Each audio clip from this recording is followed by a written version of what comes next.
All right, let's just get straight to the point and front load my thoughts about the R3 metas that everyone, and I mean everyone and their brother and their uncles and their uncle's dog seems to love. Yeah, they're pretty good. Welcome back to New Record Day. My name is Ron. In today's show, we are going to knock out a review of the KEF R3 Metas, which will set you back $21.99 for the pair. As for looks and aesthetics, I think these are gorgeous speakers with finish options of white, black, blue, and walnut to choose from. These, quite frankly, look immaculate. So, in that regard, KEF gets an A+ on dressing up this speaker, and I think these look and feel like a modern audiophile speaker that I would imagine most of you fine folks will certainly appreciate. The R3 offers a concentric driver on top, which means we have the aluminum dome tweeter nestled in the middle of an aluminum cone mid-range driver, and just below a 6.5-inch aluminum woofer that handles bass duty. On the back of the speaker, you will find options for bi-wiring and bi-amping, and for folks who just want to keep things simple with one amplifier, the R3s come in at 87 decibels into 4 ohms. So, reaching for a little bit more power is going to be a smart move to make in waking up these speakers and getting them to dance. In other words, while I had no issues waking these up with the wonderful sounding Galleon TS120, I do think solid-state junkies would be wise to consider higher current or wattage amplifiers to get the most out of the R3s. The top end of the R3 is clean and it is crisp. There is little to complain about when it comes to cymbal hits, whether it's hi-hats, rides, splashes, or even crashes. Everything sounds clean and quick to resolve and very well behaved. I'd also note that nothing on the top end ever sounds forward or in your face, and making my way through my playlist, I was happy to hear that nothing about the top end of the speaker sounds offensive, nor did I hear anything that sounds exaggerated. Now, with all of that being a complete celebration of the R3s, I must confess there were times that I wish that the R3 sounded a little bit more open and expressive in the top octave. To me, there was a little bit missing on the top octave, and I don't think that it's a voicing issue, and if anything, it's entirely possible that maybe the crossover components inside the speaker might be holding it back from really singing. Going back and forth and making some comparisons, the top end sounds a little bit darker than my reference pair of speakers, which are the Encores, and of course we are comparing apples to oranges with an aluminum dome versus a soft dome, but nonetheless, the R3 doesn't sound quite as airy as what I would call perfect. Similar as to how I felt with the point source offerings from MoFi, I think the R3 just plays the top end without calling attention to itself, which in itself is a very good thing, but might come as a sacrifice for folks who lean into the most intimate details in time domain information.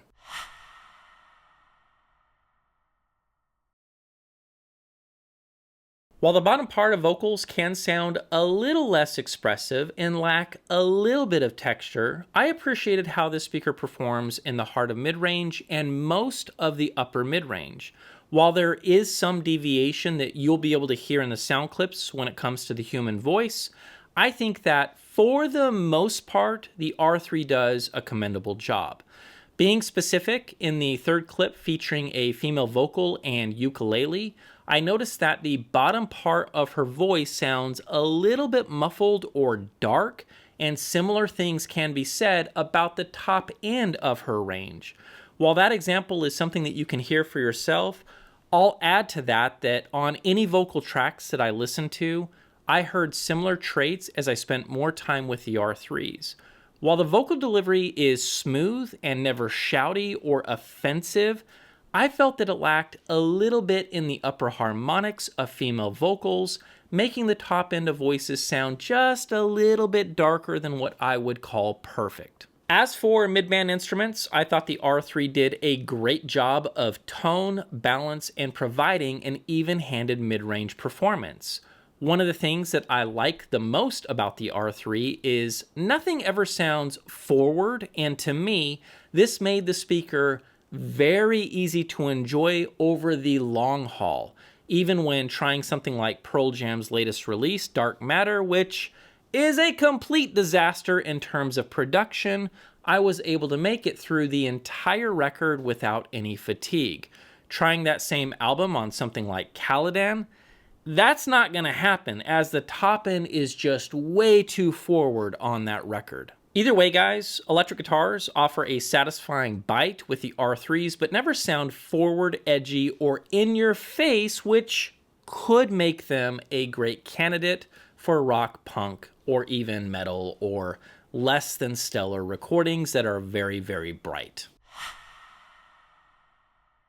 You know, if you must use an aluminum driver, I guess having it handle bass duties is probably the safest bet. While there are advantages to metal cone drivers, I just feel like they aren't as natural or textured as a good old paper cone variety woofer. KEF is known for embracing aluminum, and it's no surprise to see that's what we got going on with the R3s. So on one hand, the bass is tight, it's punchy, it digs down pretty dang deep for the most part, and you know what? There's really nothing wrong with the bass of this speaker. In fact, the bass sounds quite balanced and even better than what you might expect. At no point did I hear anything that sounds boomy, and there is certainly no whale farts even when cranking these things. Wall placement is pretty flexible, but with a port on the back, I would recommend giving them some room to breathe, and considering who is, most likely going to be buying these, I'm guessing that a lot of folks will probably have these about a foot or two off the wall. Try pulling them deeper into the room. During my time with the R3s, I messed around with a number of locations and landed on 9 feet away from the wall as being my preference because I'm insane. And I have subs. 2 of them. So, take that. In any event, as far as overall bass performance is concerned, these show up and do what most folks will be hoping for, which is play substantial bass, confident bass, and it sounds well-rounded, well-behaved. It's really good. So, I'd imagine by now, since you guys know me well, Ron, where is the but? Or better yet, what's the problem then? Well, for me, and it's pretty clear in the sound clips as well, that while there is nothing wrong with the bass performance of these speakers, there's also nothing to get super excited about either. Making my way through all kinds of music genres and covering as much ground as I possibly can, I just felt like the bass misses out on some harmonic details and texture. While hard to describe, for me, a lot of the content below the belt with the R3 sounds, again, just a little bit darker, or it has kind of a damped sound to it.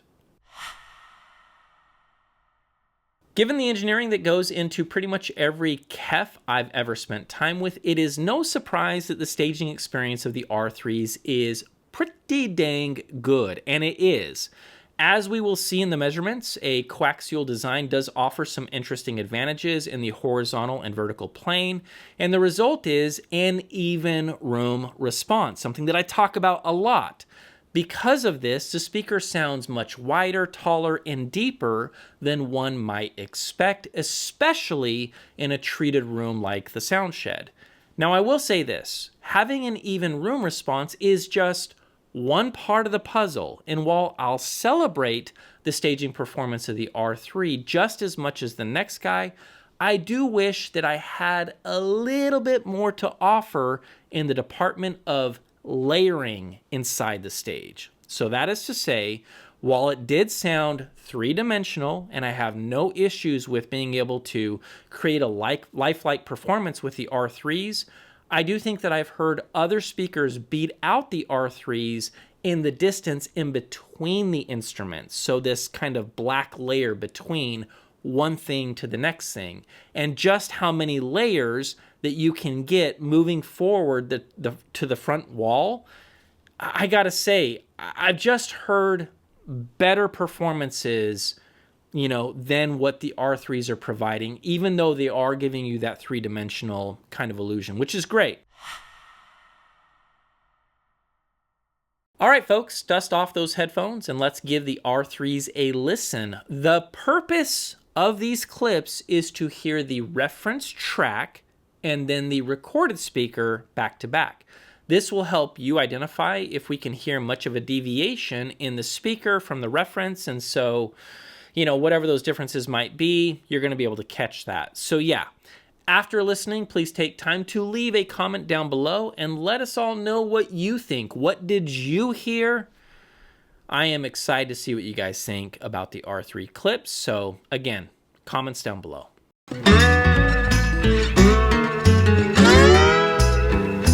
Engineer, where are you headed?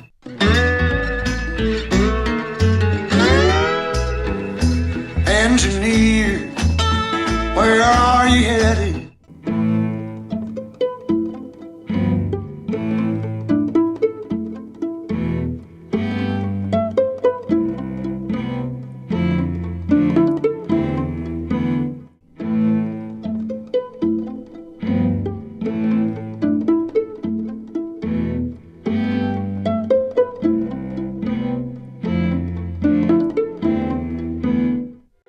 No hubiera pensado que yo me iba a enamorar, jamás no quería saber nada más, nunca más.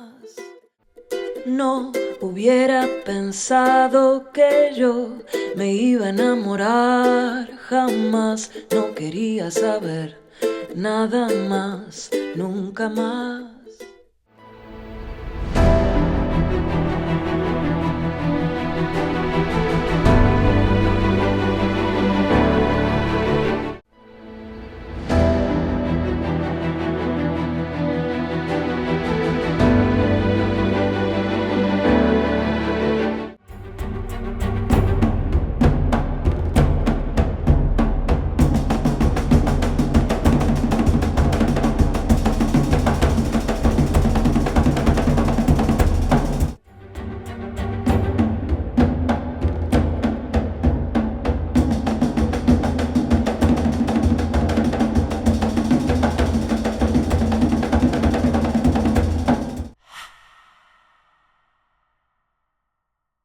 All right, taking a look at the gated measurements using a 6 millisecond window, we can see that the R3 is a well-engineered and doesn't exhibit any issues from a crossover standpoint.